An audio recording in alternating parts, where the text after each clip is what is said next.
আসসালামু আলাইকুম। কেমন আছেন সবাই? আশা করি সবাই খুব ভালো আছেন। আলহামদুলিল্লাহ আপনাদের সবার দোয়ায় আমিও খুব ভালো আছি। এখন চলছে আমের মৌসুম। আর এই আমের মৌসুমে আমের কোনো কিছু হবে না সেটা কি হয়? আপনারা দেখেই বুঝতে পারছেন আজ আমরা কি তৈরি করতে যাচ্ছি। আজ আমরা তৈরি করতে যাচ্ছি ম্যাঙ্গো বার, যেটা ছোট বড় সকলে খুব পছন্দ করে এবং সকলে খুব প্রিয়। এই ম্যাঙ্গো বারটা তৈরি করতে আমি নিয়ে নিব 1 কেজি পরিমাণ কাঁচা আম।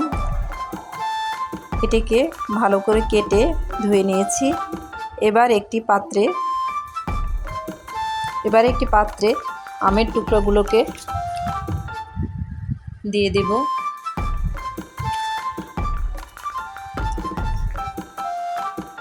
এরপর এতে অল্প পরিমাণ লবণ, অল্প পরিমাণ পানি দিয়ে 1 চা চামচ লবণ দিয়ে দেব। ভালো করে নেড়ে 10 থেকে 15 মিনিটের জন্য ঢাকনা দিয়ে রেখে দেব।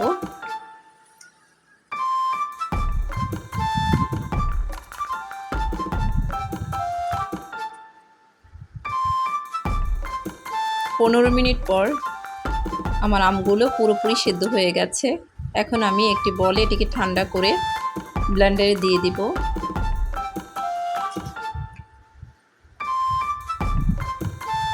এটিকে খুব ভালো করে ব্লেন্ড করে নিতে হবে যাতে এর ভিতরে কোনো আস্ত আমের টুকরা না থাকে।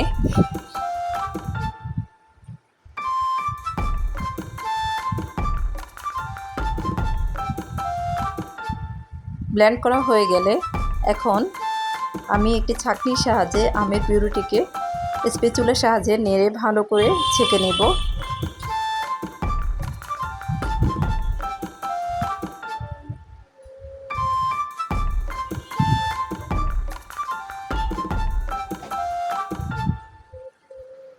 আমার এগুলো খুব কচি আম ছিল, যদিও এটা না ছাকলে হতো, কিন্তু তারপর আমি ছেঁকে নিয়েছি।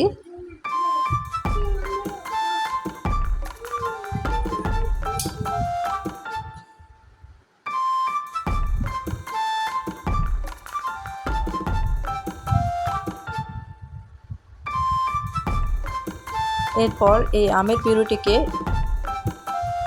একটি প্যানে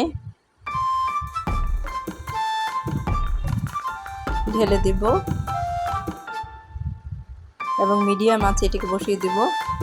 এরপর এখানে আমার মনে হয়েছিল এখানে আরেকটু লবণ দেওয়া প্রয়োজন, তাই লবণ দিয়েছি আবার, এবং এর মাঝে দিয়ে দিয়েছি 1 কাপ পরিমাণ চিনি।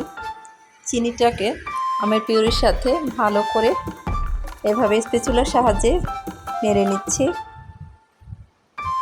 এ পর্যায়ে এখানে দিয়ে দিচ্ছি 2 চা চামচ মরিচ বাটা। এখানে আপনারা মরিচগুলো ব্যবহার করতে পারেন। আমি যেহেতু বাটা মরিচ খাই তাই এখানে বাটা মরিচ দিয়ে দিয়েছি, এবং এখানে দিয়ে দিচ্ছি কয়েক টুকরা দারুচিনি।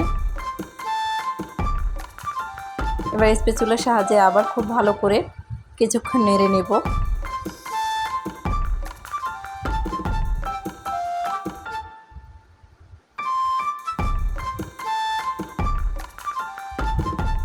চিনিটা দেওয়ার পরে এখানে অনেকখানি পানি ছেড়ে দিয়েছে। এ পর্যায়ে আমি এখানে দিয়ে দিচ্ছি অল্প পরিমাণ ফুড কালার।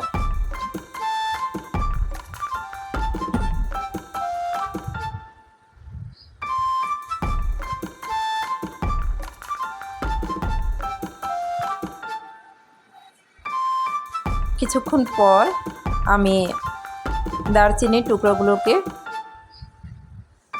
এখান থেকে তুলে নিব।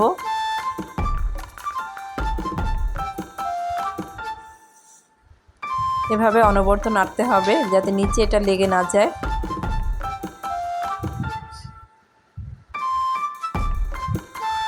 যতক্ষণ পর্যন্ত চিনির পানিটা এখান থেকে শুকিয়ে না যায় ঠিক ততক্ষণ পর্যন্ত আমরা নাড়তে থাকব। এবং এর ঘনত্বটা আমরা কিভাবে বুঝবো? যখন আপনার স্প্যাচুলা অথবা যেটা দিয়ে নাড়বেন সেটা যখন তুলবেন, এটাই অল্প পরিমাণ তুলে যখন দেখবেন এটা আর পড়ছে না, তখনই বুঝবেন এটা হয়ে গেছে। এখন আমি একটি বড়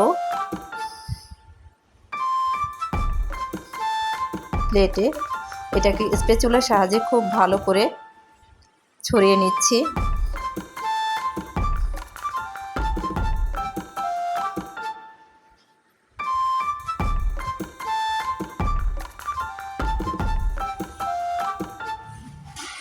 এভাবে ছড়িয়ে নেওয়ার পর আমি এটাকে 3 থেকে 4 ঘন্টা রোদে দিয়েছিলাম। দেখুন কত সুন্দর হয়েছে। এখন আমি এটাকে কেটে নিব। আপনাদের পছন্দ মতো শেপ করে কেটে নেবেন।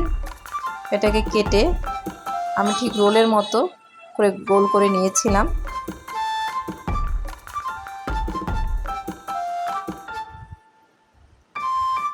দেখুন দেখতে কত সুন্দর হয়েছে আর খেতেও খুব ভালো হয়েছিল।